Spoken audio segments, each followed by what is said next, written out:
शव दफनाने का एक मामला आया है। एक पुराने मामले को लेकर के एक आरोपी को गिरफ्तार किया गया। जो है यहाँ पर खुदाई का काम शुरू होता है खेत में, जिस तरह से आप देख रहे होंगे। पानी पीने के लिए पानी जो प्रयुक्त होता है उसमें साइनाइड मिलाने की बात उसने स्वीकारी है। इस मामले को लेकर के सीरियल किलर बताया जा रहा है। ये भी बताया जा रहा है कि खुद को फेमस करने के लिए भी वो शख्स इस तरह की हरकतें कर रहा है कि हंडा दिलवाते हैं, पैसे लेते हैं कुछ उसके एवज में। जांच के दौरान सीसीटीवी फुटेज में बार बार एक ही शख्स नज़र आ रहा था। इस वक्त हम लोग पाटन के ग्राम अटारी में हैं और ग्राम अटारी के पास ठीक सड़क के किनारे एक खेत है। अचानक से वहाँ पर सुबह 9 बजे के करीब भीड़ लगती है। वहाँ पर कुछ पुलिस वाले हैं, कुछ पुलिस वालों के साथ साथ और तमाम गांव के जो लोग रोड के किनारे से देख रहे थे दृश्य को। कारण क्या था अटारी आने का, मैं आपको बताता हूँ संक्षिप्त से। दरअसल सुबह 9 साढ़े 9 बजे के करीब पता चलता है कि यहाँ पर शव दफनाने का एक मामला आया है। एक पुराने मामले को लेकर के एक आरोपी को गिरफ्तार किया गया। जब उससे पूछताछ की जा रही थी तो उसने बताया कि उसने ऐसे कई मामले किए हैं, जैसे 4 मामले उसने गिनवाए और 4 मामलों में उसने ये स्पॉट बताया कि इस खेत में उसने एक शख्स को मारा है और उसके बाद यहाँ पर दफना दिया है। पुलिस पूछताछ के दौरान और भी कई तरीके से पूछताछ करती रही और इसके बाद जो है यहाँ पर आती है धमतरी पुलिस आती है। यहाँ पर जो लोकल पुलिस है उनको इन्फॉर्म किया जाता है, वो भी यहाँ पर पहुँचते हैं। आने के बाद जो सीएसपी हरीश पाटिल हैं वो यहाँ पर आते हैं और सबके निगरानी के बाद जो है यहाँ पर खुदाई का काम शुरू होता है खेत में। जिस तरह से आप देख रहे होंगे, शव दफनाने की बात जिस तरह से उस आरोपी ने बताई है, तत्काल प्रभाव से धमतरी पुलिस यहाँ पर पहुँचती है और उसके बाद खुदाई शुरू होती है इस खेत में। खेत के कोने के एक छोर को किस तरह से आप देख सकते हैं कि खोदा गया है। और बता दें कि इसको ये जब खुदाई चल रही थी, गाँव के आसपास के लोग भी यहाँ पर आ गए थे। चर्चित विषय बना हुआ है यहाँ पर, क्योंकि लोगों में एक अलग ये चल रहा है, कन्फ्यूज़न चल रहा है कि आखिर कौन है, किस जगह का है, किसने मारा, क्यों मारा और किसको मारा, तमाम सारी चीज़ें चल रही हैं।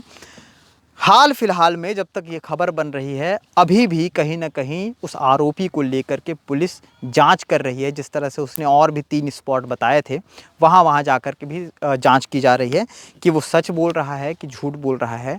अगर झूठ बोल रहा है तो वो क्यों बोल रहा है, और अगर सच बोल रहा है तो उस जगह से खुदाई करने के बाद शव बरामद क्यों नहीं हो रहा है। तमाम सारे सवाल हैं।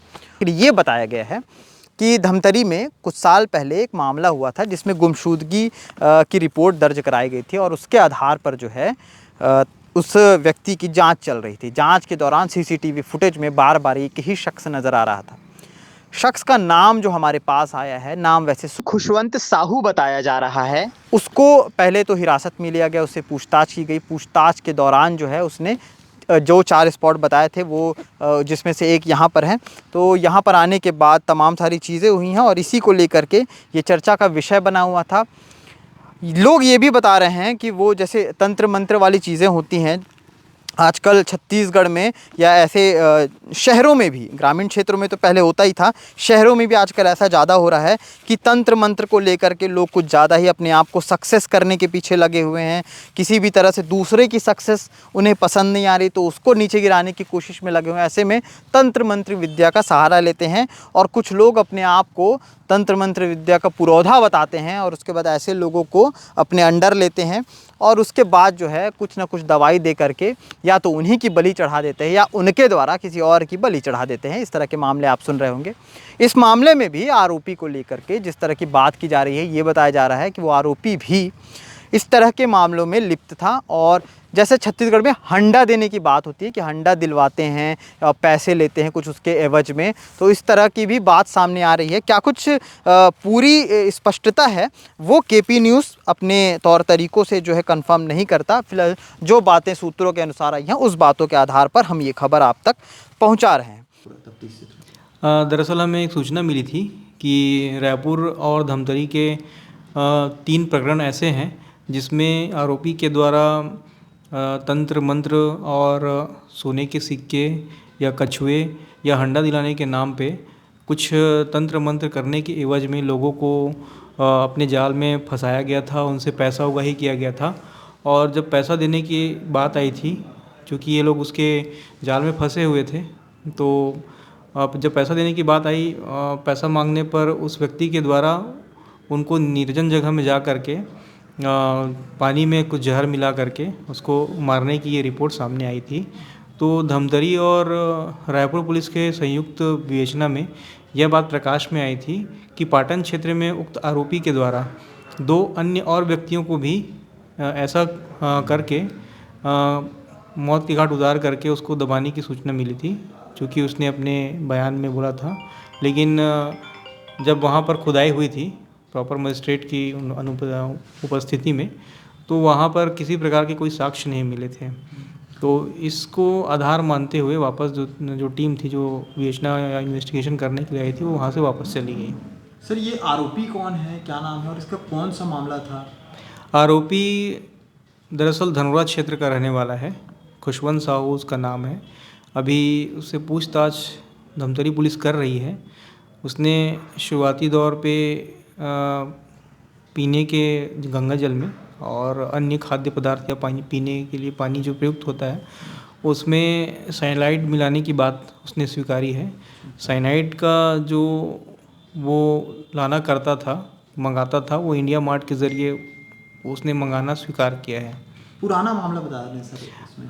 पाटन का मामला ये पुराना बता रहा है, किंतु इसकी बातों में संदेह है, क्योंकि दुर्ग पुलिस के भी टीम के द्वारा इसका इंटरोगेशन किया गया था। बात बात में ये अपनी बयान को बदल रहा था, तो इसकी विश्वसनीयता पर शुरुआत से ही संदेह थी।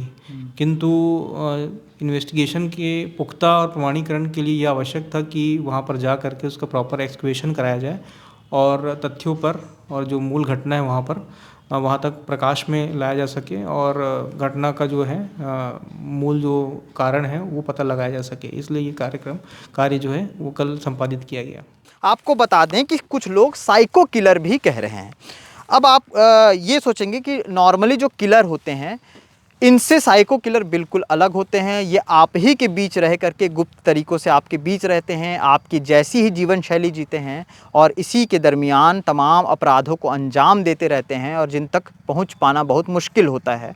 याद दिला दूं आपको छत्तीसगढ़ का एक मामला, छत्तीसगढ़ के गुंडरदेही का वो शख्स अरुण चंद्राकर 2012 में जब पता चलता है कि एक छोटी सी बच्ची गुम हो गई है और बच्ची गुम होने के बाद जो है उसकी शिनाख्त के लिए पुलिस जांच पड़ताल कर रही थी। उसी दौरान नरकंकाल बरामद हुए थे और एक नहीं बल्कि कई नरकंकाल बरामद हुए थे। अरुण चंद्राकर पर यह आरोप भी था कि वो ज़िंदा लोगों को दफना दिया करता था।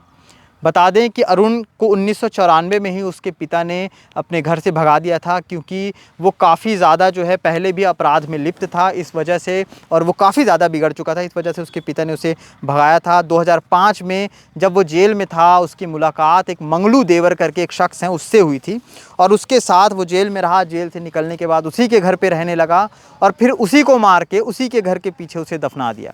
उसके बाद उसकी मुलाकात एक महिला से होती है जिसका नाम लिली था।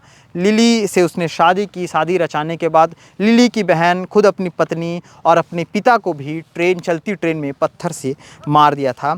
ये अरुण चंद्राकर, जिस पे उम्र कैद की सज़ा सुनाई गई थी। तो सीरियल किलर की ऐसी भी संज्ञा होती हैं और ऐसे ही सीरियल जो किलर होते हैं वो ऐसे होते हैं।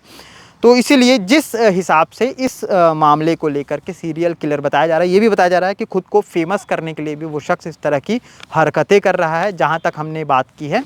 लेकिन इस पूरे मामले को लेकर तफ्तीश होकर के धमतरी पुलिस जो अगुवाई कर रही है आरोपी के साथ, जिस जिस जगह पे उसने बताया वहाँ पर जांच कर रही है। अगर कुछ मिलता है तो उसकी भी अपडेट केपी न्यूज़ आप तक पहुँचाएगा, और अगर इस खबर में और कोई अपडेट आता है इन सारे मामलों से उलट, तो वो भी हम आप तक पहुंचाते रहेंगे। फ़िलहाल के लिए इस खबर को बनाने का तात्पर्य ये था कि सुबह सुबह यहाँ पर जो मामला हुआ वो दिखाना ज़रूरी था, इसलिए हमने सोचा कि आपको वो सारी तस्वीरें भी दिखाई जाए। क्या कुछ अपडेट रहेगा, केपी न्यूज़ आपको पल पल की खबरें देते रहेगा। शुक्रिया।